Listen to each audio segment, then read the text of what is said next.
York امریکہ کا وہ شہر جس کی بلند و بالا عمارتوں، طویل پلوں اور گنجان پرہجوم سڑکوں کے یہ مناظر دنیا بھر میں پہچانے جاتے ہیں۔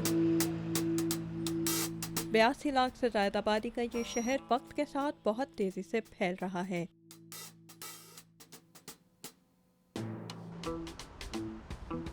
واشنگٹن ڈی سی، جہاں یو ایس سینسس بیورو کے اندازے کے مطابق سن 2000 سے اب تک کل آبادی کی شرح 4.8% اضافے کے نتیجے میں 6 لاکھ تک پہنچ چکی ہے۔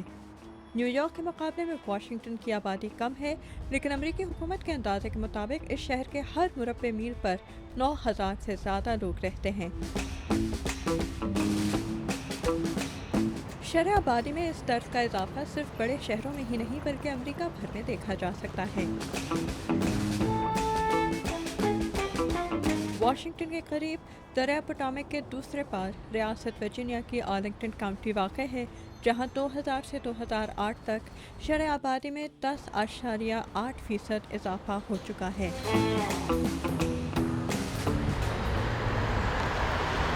توانائی کے موضوعات پر کام کرنے والے بین الاقوامی ادارے انٹرنیشنل انرجی ایجنسی کی ایک رپورٹ کے مطابق 2008 میں دنیا کی تقریباً آدھی آبادی شہروں میں مقیم تھی، لیکن 2030 تک آبادی کی یہ شرح 60% تک پہنچ سکتی ہے۔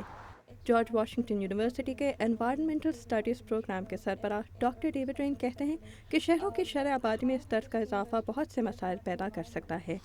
رقبے اور آبادی کے لحاظ سے شہر بہت تیزی سے پھیل رہے ہیں۔ یہ عمل کئی دہائیوں سے جاری ہے۔ بہت سے لوگ چھوٹے شہروں اور دیہی علاقوں سے بڑے شہروں کا رخ کرتے ہیں، جس کے نتیجے میں بعض شہروں کی آبادی میں ہر سال 5 سے 8% اضافہ ہو رہا ہے۔ شہروں کا رخ کرنے والے عموماً یا تو نوکری کی تلاش میں ہوتے ہیں یا اپنے مالی حالات میں بہتری کے خواہش مند ہوتے ہیں۔ یہ لوگ عام طور پر شہروں میں اپنے جاننے والوں کے قریب اپنے گھر بساتے ہیں۔ ان کے نتیجے میں شہروں میں گنجان آبادی کے مسائل پیدا ہو سکتے ہیں، جس کے علاوہ ماحول، پانی کی فراہمی اور حفظان صحت کے انتظامات بھی متاثر ہو سکتے ہیں۔ انٹرنیشنل انرجی ایجنسی کے مطابق 2008 میں دنیا بھر میں استعمال ہونے والی توانائی کا 86% شہروں میں استعمال ہوا، اور انہوں نے اندازہ لگایا ہے کہ 2030 تک توانائی کے استعمال کی یہ شرح تقریباً 73% ہو سکتی ہے۔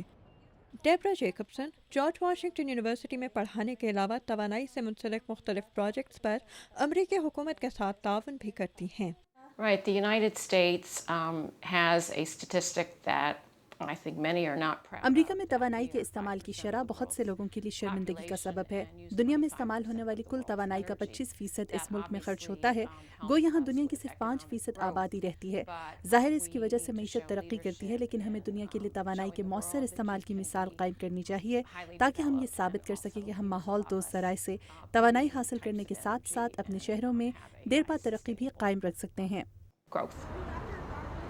لیکن شہروں میں دیر پا ترقی صرف توانائی کے نئے اور بہتر ذرائع دریافت کرنے پر ہی نہیں بلکہ شہروں میں رہنے والے لوگوں کی فلاح و بہبود پر بھی منحصر ہے۔ ڈاکٹر ڈیوڈ رین کہتے ہیں کہ شہروں کی دیر پا ترقی یا سسٹینیبل گروتھ یقینی بنانے کے لیے ماحول، معیشت اور منصفانہ طور پر مختلف وسائل کی تقسیم پر توجہ دینا لازمی ہے۔ شہروں میں دیر پا ترقی کی بنیاد ڈالنے کے لیے صرف معیشت ہی نہیں بلکہ ماحول کے تحفظ اور مختلف وسائل کی رسائی پر بھی توجہ دینی لازمی ہے۔ شہروں کی دیر پا ترقی کے جن پہلوؤں کی ڈاکٹر رین یہاں بات کر رہے ہیں وہ کوئی نیا تصور نہیں بلکہ ان کا ذکر انسانی آبادکاری کی تاریخ میں عام پایا جاتا ہے۔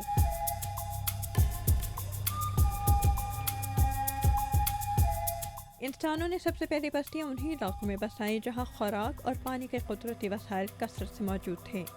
اینتھروپولوجسٹ ڈاکٹر ایلسن بروکس، وہ ایسی جگہ گھر بساتے تھے جہاں خوراک کے قدرتی ذرائع پہلے سے موجود ہوں۔ بستی کے قریب واقع پانی کے ذرائع سے یہ لوگ مچھلیاں بھی پکڑ سکتے تھے۔ شروع میں وہ جنگلی اناج سے خوراک حاصل کرتے تھے، لیکن وقت کے ساتھ انہوں نے کھیتی باڑی کا فن بھی سیکھ لیا۔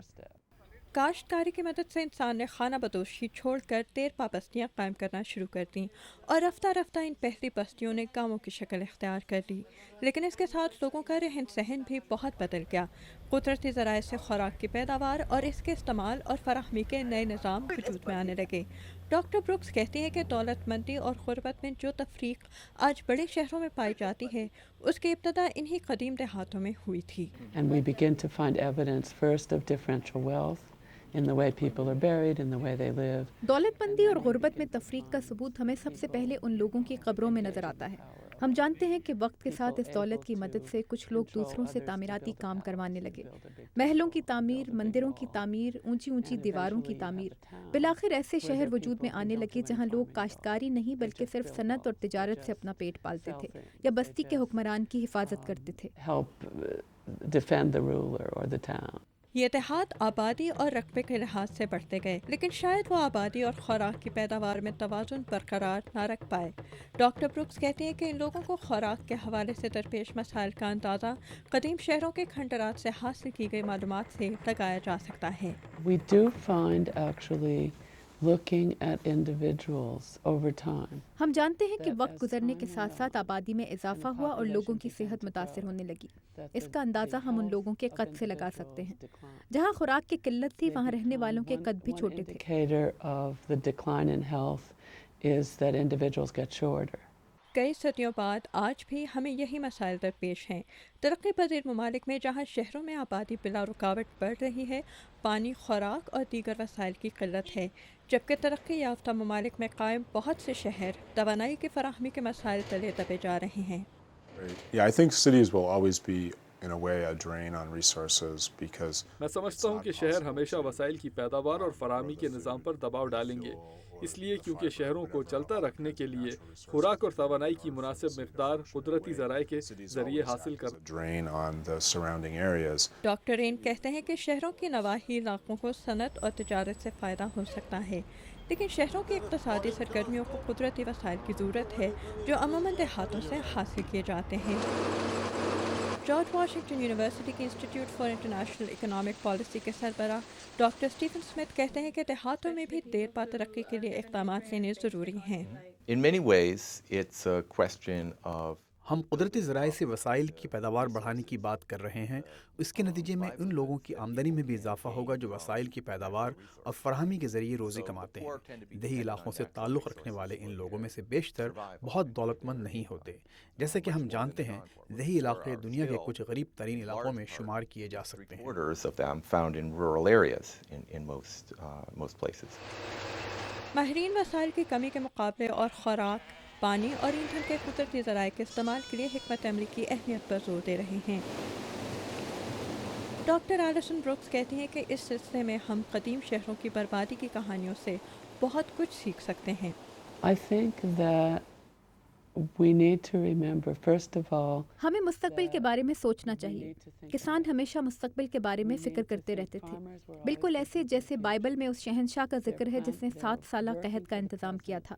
ہمیں بھی اگلے 7 برسوں کی فکر کرنی چاہیے اور سوچنا چاہیے کہ ہم مشکل وقت کس طرح کاٹیں گے۔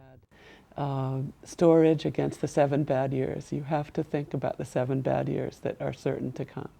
وہ سمجھتے ہیں کہ گزشتہ کچھ برسوں میں عالمی سطح پر مختلف ممالک میں دیر پا ترقی کے حصول کے لیے جو منصوبہ بندی کی گئی ہے وہ شاید کافی نہ ہو۔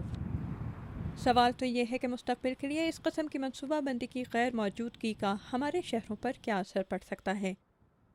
کیا ہم ٹیکنالوجی کی مدد سے وسائل کی قلت اور فراہمی کے مسائل کا حل تلاش کر پائیں گے؟ یا قدیم شہروں کی کہانیوں سے سبق حاصل کرنے کے بجائے ہم بھی اپنی کہانیاں ایسے ہی کھنڈرات کی صورت میں چھوڑ جائیں گے؟